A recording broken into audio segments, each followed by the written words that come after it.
আসসালামু আলাইকুম, স্বাগতম আমার চ্যানেলে রাসেল। আজ আমি আপনাদের শোনাবো এক হৃদয়স্পর্শী কষ্টের গল্প, অশ্রুর আঁধারে হারানো স্বপ্ন। আশা করি গল্পটি থেকে আপনারা শিক্ষা ও অনুপ্রেরণা পাবেন।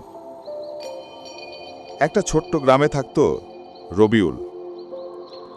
ছেলেটা ছোট থেকেই স্বপ্ন দেখত একদিন সে তার মাকে নিয়ে শহরে বড় একটা বাড়িতে থাকবে, মাকে সব সুখ দেবে। কিন্তু দারিদ্র্য তাকে বারবার ভেঙে দিত। দিনমজুরের কাজ করে যা উপার্জন করত তা দিয়ে কেবল চাল আর লবণই কোনো মতে চলত। তবুও রবিউল কখনো অভিযোগ করত না। মা অসুস্থ হয়ে পড়লেও সে হাসি মুখে তাকে সাহস দিত। একদিন রাতে মা বললেন, বাবা, আমি তো আর বেশি দিন বাঁচব না, তুই শুধু আল্লাহকে আঁকড়ে ধরিস।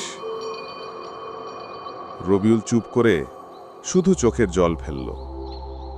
মায়ের হাত শক্ত করে ধরে বলল, আম্মু, আমি সবকিছু হারাইতে পারি, কিন্তু তোমাকে হারানোর কষ্ট আমি সহ্য করতে পারবো না।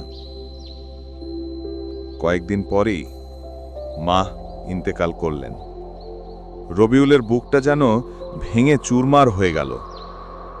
চারপাশে মানুষ থাকলেও তার ভেতরে নিঃসঙ্গতার পাহাড়।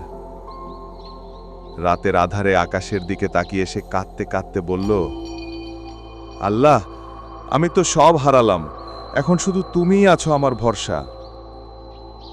এই কষ্টই তাকে শেখালো, মানুষের সব স্বপ্ন হয়তো পূর্ণ হয় না, কিন্তু ধৈর্য আর ঈমান থাকলে আল্লাহ মানুষের জন্য অন্য কোনো সুন্দর দরজা খুলে দেন।